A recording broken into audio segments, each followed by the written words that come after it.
시청자 여러분 안녕하셨습니까? 장군의 소리 김영철입니다. 시청자 여러분들께서는 4.15 총선에서 부정이 있었다고 믿으시나요? 4.15 총선을 살펴보면요, 민주당은 사전투표에서 그리고 통합당은 당일투표에서 우세를 보였습니다. 그런데 이것이 민의에 의한 것인지 또는 어떤 조작에 의한 것인지 그것을 밝혀봐야 되겠죠. 오늘 그것을 함께 밝혀보겠습니다. 그리고 아울러 다음 선거에서 부정선거로 인해서 엉뚱한 결과가 나오지 않는 그런 방법을 또 한번 여러분과 함께 생각해 보도록 하겠습니다.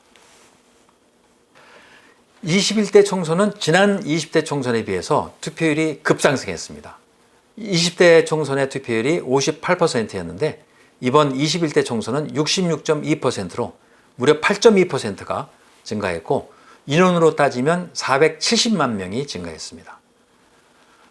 그렇지만 당일 투표는 오히려 190만 명이나 감소했고요. 사전 투표에서 660만 명이 지난 총선보다 더 많은 투표를 했습니다. 그래프에서도 확인이 가능하시죠. 20대 총선 대비 21대 총선은 당일 투표는 감소했고 사전 투표는 급증했습니다. 그런데 이렇게 급증한 사전 투표 인원을 검증할 수 없다는 데 문제가 있습니다. 바로 중앙선관위가 사전 투표장의 모든 CCTV를 신문지로 가리도록 지시를 했기 때문입니다. 중앙선관위가 말하는 역대 최고 사전 투표율 27%, 이것이 과연 유권자가 투표로 만든 것인지 중앙선관위가 인위적으로 만든 것인지 지금부터 검증을 해보도록 하겠습니다. 지난 5월 23일 공병호TV에서는 매우 중요한 영상을 올렸습니다. K읍이라고 하는 어느 지역구에서 사전투표에 대한 중요한 제보가 있었습니다. 거기서 이런 내용이 나오죠. CCTV가 있었다면 2일간의 투표 인원을 세어봄으로써 정확한 투표 인원 확인이 가능합니다. 그렇지만 애석하게도 중앙선관위는 사전투표장의 CCTV를 모두 가리도록 했기 때문에 그 영상은 확보할 수가 없었습니다. 이어서 그 제보는 이렇게 말합니다. 선관위에서 발표한 사전투표 인원은 실제 투표 인원의 1.33을 곱한 숫자입니다. 다시 말해서 실제로 투표한 인원은 선관위가 발표한 사전투표 인원의 0.75를 곱하면 정확한 인원을 파악할 수 있습니다. 이런 제보 내용이 영상에 올라왔습니다. 따라서 다음과 같은 공식을 유도할 수 있겠네요. 실제 사전투표 인원을 X, 중앙선관위가 발표한 사전투표 인원을 Y라고 한다면 X는 0.75Y, Y는 1.33X가 되겠죠. 이것은 중앙선관위가 발표한 사전투표 인원이 부풀려졌다는 것을 뜻하기도 합니다. 자, 그러면 이번 21대 총선은 어떻게 기획이 되었을까요? 여당인 더불어민주당에서는 사전 여론조사를 통해서 민주당과 통합당 간의 예상득표를 파악했을 겁니다. 그 결과는 사전투표에서는 민주당이 약간 우세했고 당일 투표에서는 오히려 통합당이 미세하게 우세한 것으로 파악이 됐겠죠. 그래서 전체 판세는 민주당이 약간 우세지만 전반적으로는 백중세라는 것이 파악이 됐을 겁니다. 이 상태로는 총선에서 승리를 장담할 수 없다고 판단한 민주당은 특단의 조치를 취했겠죠. 특단의 조치라 하면 여당 후보가 당선될 수 있는 모든 방법을 말하는데요. 선거 전에 코로나 사태를 빌미로 많은 지원금을 풀었습니다마는 그것만 가지고도 역부족이라고 판단했던 것 같습니다. 그래서 추가적인 유령표를 만들어서 사전투표함에 개표 전에 넣는 그 최악의 방법을 택한 것이 아닌가 하는 강한 의심을 가지고 있습니다. 이 특단의 조치로 인해서 4.15 선거에 부정이 시작됐고 그 부정은 결국 문정권의 몰락으로 연결될 것입니다. 4.15 부정선거 의혹의 핵심을 이제부터 설명을 드리겠습니다. 4.15 총선에서 사전투표율은 27%로 역대 최고입니다. 19대 대선 사전투표율 26.8%와 수치는 비슷하지만 그 내용은 확연히 다릅니다. 우선 19대 대선의 총 투표율은 77.2%였고요. 이번 21대 총선 투표율은 66.2%이기 때문에 무려 11%의 투표율 차이를 보입니다. 지난 2017년 대선보다 이번 총선에서 368만 명이나 적은 숫자가 투표를 했음에도 불구하고 사전투표는 오히려 47만 명이 증가한 1187만 명이 사전투표를 했다는 결과를 발표했습니다. 이것이 정상적으로 이루어진 투표인가 하는 강한 의심을 갖게 하는 대목입니다. 사전투표가 활성화된 지난 19대 대선 이후 사전투표와 당일투표는 35대 65 수치를 보이고 있었습니다. 그런데 이번 21대 총선에서는 사전투표 대 당일투표가 40대 60으로 나타남으로써 사전투표율이 과도하게 높다는 의심을 갖게 만들었습니다. 근본 4.15 총선의 사전투표에 관한 핵심 의문은 과연 이 사전투표 인원이 정확한가 하는 것입니다. 역대 최고 수치라고 말하는 27%의 사전투표율은 믿을 수 있는가? 중앙선거관리위원회는 왜 사전투표장의 CCTV를 모두 신문지로 가리라고 지시를 했을까? 이런 모든 것이 의문투성입니다. 그리고 그 사전투표 인원을 검증할 수 없습니다. 중앙선거관리위원회가 사전투표장에 CCTV를 가리라고 한 지시를 내는 데는 분명히 그 목적이 있을 겁니다. 그리고 그 목적을 우리는 알아내서 그 이유를 파악을 해야 됩니다. 검증할 수 없는 것은 믿을 수 없죠. 우리나라 현재 최고의 통계 석학 박성현 교수님은 이번 선거의 통계는 믿을 수 없다고 말씀하셨고요. 세계적인 권위를 갖고 있는 미배인 교수는 논문을 통해서 이번 선거는 부정선거라고 결론을 내렸습니다. 지난 5월 23일 K읍 사전투표 증언에 의하면 조작값은 1.33 또는 0.75라고 밝혔습니다. 자, 이번 4.15 총선거 사전투표를 심층 분석해 보겠습니다. 21대 총선에서 투표를 한 총 인원은 2,912만 명입니다. 이를 민주당과 통합당의 득표로 나눠보면 민주당은 1,445만 표를 득표했고요. 통합당은 1,191만 표를 득표해서 두 당은 전체 투표의 91.4%인 2,625만 표를 획득했습니다. 민주당과 통합당의 차이는 민주당이 통합당보다 243만 표를 더 많이 득표를 했죠. 이것을 전체 253개 선거구로 나눠보면 1개 선거구당 평균적으로 민주당은 56,700표를 득표했고 통합당은 47,100여 표를 득표해서 민주당 후보가 각 지역구별로 평균 9,600여 표를 더 획득함으로써 이번 총선에서 완승을 거두었습니다. 그렇지만 그 K읍의 사전투표 제보에 따르면 거기에는 부풀려진 투표지가 들어갔죠. 그래서 그 투표를 제거를 한번 해보도록 하겠습니다. 실제 투표 인원은 발표된 투표 인원의 0.75를 곱해야 됩니다. 즉 부풀려진 투표수는 발표된 투표수의 0.25를 곱하면 나오겠죠. 중앙선관위가 발표한 사전투표 인원은 1,187만 표이기 때문에 여기에 0.75를 곱하면 891만 표가 실제로 투표한 인원수가 될 거고요. 조작돼서 부풀려진 투표수는 296만 표가 될 것입니다. 그 결과를 대입해서 선거 자료를 보정해 보면요. 총 투표율은 59.5%가 되고 사전 투표율은 20.2%가 됩니다. 그리고 사전 투표율 대 당일 투표율도 34대 66이 되므로서 지난 두 차례 선거에서 보여준 사전 투표율 대 당일 투표율의 비율과 거의 유사한 것으로 나타납니다. 이 자료를 기준으로 지역구 선거 득표 자료를 보정하면 사전 투표에 부풀려진 표는 민주당 지지표겠죠. 그래서 민주당 득표에서 이 부풀려진 투표수를 제외하면 민주당의 총 득표는 1,434만 표에서 1,137만 표로 감소합니다.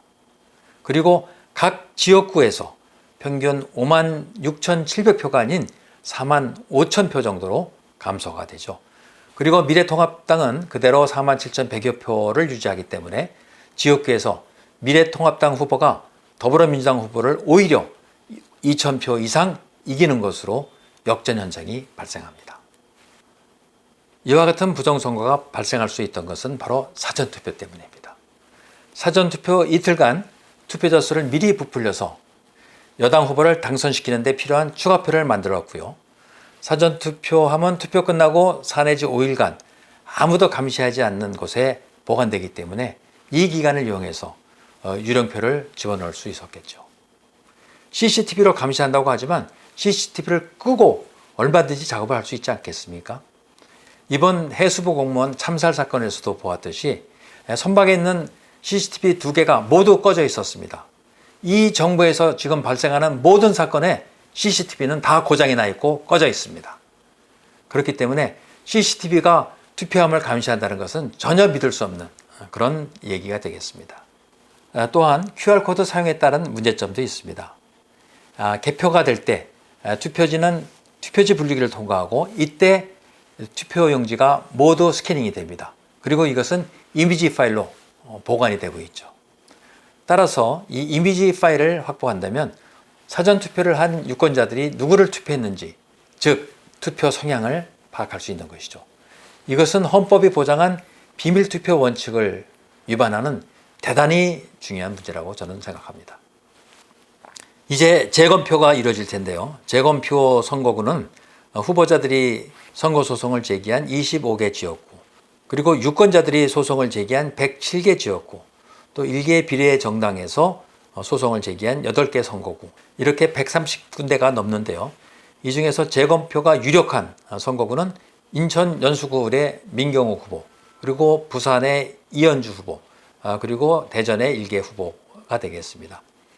재검표는 아마 11월 중에 되지 않을까 이렇게 기대를 하고 있고요.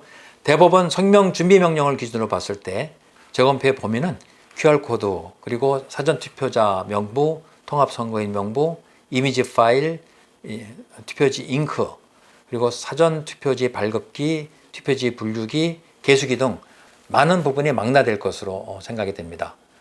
대법원이 유관에 의한 투표지 재검표 이외에도 QR코드라든가 투표지 분류기를 언급했다는 것은 대단히 바람직한 현상이라고 봅니다. 그러나 방심은 역시 금물이죠. 자, 이런 재검표를 통해서 우리가 부정선거의 확실한 증거를 찾아내기를 기대하면서 이번 재검표에 우리 국민 모두가 성원을 하고 관심을 가져야 할 것입니다. 지난 1950년대에도 자유당에 대해서 민주당은 못 살겠다 갈아보자는 선거 구호를 내걸었습니다. 지금 많은 국민들 역시 좌파 정치 그리고 무능한 정권에 대해서 환멸을 느끼면서 못 살겠다고 바꿔보자는 염원을 갖고 있습니다. 과연 바꿀 수 있을까요? 예, 바꿀 수 있고요. 바꿔야 되겠죠. 지금 세계적으로도 부정선거에서 많은 정권들이 퇴진을 하고 있습니다. 볼리비아는 지난 2019년에 대선을 치렀습니다만 대선 후에 부정선거 논란으로 모랄레스 대통령이 퇴진을 했고요. 금년 10월 4일 총선을 치른 키르기즈스탄 역시 부정선거로 인해서 며칠 전에 소론바이 제엔베코프 대통령이 사임을 했죠. 그리고 지난 8월 대선을 치른 벨라루스, 이건 역시 대선 부정선거 논란으로 대통령이 취임을 했습니다만 지금 격렬하게 시위가 일어나고 있습니다. 그렇다면 우리는 어떻게 바꿀 수 있을까요? 바로 부정선거를 밝힘으로써 정권 교체를 해야 되겠죠. 그리고 선거제도를 바꿔서 다음 선거에서 승리를 해야 됩니다. 사전투표를 없앤다든지 QR코드를 사용하지 못하게 한다든지 전자개표기 사용을 중단시킴으로써 우리는 선거에서 공정성과 객관성을 담보해야 되겠습니다. 그런데 만일에 선거제도가 바뀌지 않는다. 그렇다고 해서 포기할 수는 없죠. 선거제도가 바뀌지 않아도 부정투표를 막을 수 있는 방법입니다. 현행 투표제도 중에 가장 문제가 되는 것은 바로 사전투표 인원을 중앙선관위가 통제를 한다는 것입니다. 검증할 수 없게 만든다는 것입니다. 그래서 사전투표장에 CCTV를 가리지 못하도록 하는 조치가 필요하고요. 각 투표소에서 투표 인원을 집계를 해서 그 총 합계를 가지고 사전투표 인원을 확인을 해야겠죠. 그런데 이런 조치가 이루어지지 않을 경우라도 우리는 국민의 힘으로 사전투표 인원을 파악해야 됩니다. 그것도 정확한 사전투표 인원을 파악해야 되는데요. 다량으로 만들어지는 가짜 유령표를 막기 위해서 저는 5,000원의 기적을 말씀드리고 싶습니다. 이것은 5천 원에 구입한 카운터기인데요. 사전투표소에 나가 있는 참관인이 이 카운터기를 모두 가지고 유권자가 투표함에 투표지를 넣을 때마다 한 번씩 카운팅을 해준다면, 그리고 그 숫자를 시간 단위로 모은다면 정확하게 사전투표 인원을 파악할 수 있습니다. 이것으로 중앙선관위가 사전투표 인원을 조작할 수 없게 만드는 대단히 효과적인 방법이라고 말씀드리면서, 다음 선거부터 바로 이 5천 원의 기적을 이룰 수 있도록 우리 국민 모두가 힘을 합쳐야 될 것 같습니다. 자, 지금 보고 계시는 것이 제가 인터넷에서 구입한 5천 원짜리 카운터인데요. 이것은 수동으로 작동하기 때문에 오차도 거의 없습니다. 공직선거법을 살펴보면요, 공직선거법 161조 10항입니다. 투표 참관에 관한 사항인데요. 투표 참관인은 투표에 간섭하거나 투표를 권유하거나 기타 어떠한 방법으로든 선거에 영향을 미치는 행위를 해서는 안 된다, 이렇게 규정되어 있습니다. 카운터기를 가지고 투표인을 카운팅하는 것은 선거를 간섭하는 행위도 아니고요, 권유하는 행위도 아니죠. 오히려 중앙선관위가 발표하는 사전투표 인원의 정확성을 확인해주는 행위로서 중앙선관위가 권장을 해야 될 사항이라고 봅니다. 자, 이처럼 카운터기를 활용한 사전투표 인원 확인은 다음 선거부터 바로 해야 되겠죠. 전 국민의 힘을 모아서, 전 국민의 뜻을 모아서 카운터기로 정확하게 현장에서 세임을 해줘야 될 것이라고 생각됩니다. 시청자 여러분, 4.15 부정선거는 문재인 정권의 침몰의 시작입니다. 6년 전 4월 15일 밤에 인천항에서 세월호가 출항을 합니다. 그리고 그 다음날 4월 16일 진도 앞바다에서 세월호가 침몰을 했죠. 지금까지 세월호 사건은 온 국민의 마음에 안타까움으로 남아 있습니다. 6년이 흐른 2020년 4월 15일 부정선거가 저질러졌습니다. 3.15 부정선거가 발생한 지 꼭 60년 만에 발생한 내란 수준의 사건입니다. 반드시 밝혀서 침몰하는 대한민국의 민주주의를 회복해야 할 것입니다. 부정선거를 기획하고 가담한 모든 사람은 찾아내고 처벌해야 됩니다. 앞으로 다시는 이 땅에 부정선거가 발붙일 수 없도록 모든 국민이 눈을 부릅떠야 합니다. 시청자 여러분, 세월호를 기억하듯이 4.15 부정선거를 꼭 밝히고 영원히 잊지 말자는 말씀을 드리면서 오늘 장군의 소리 여기서 마치겠습니다. 감사합니다.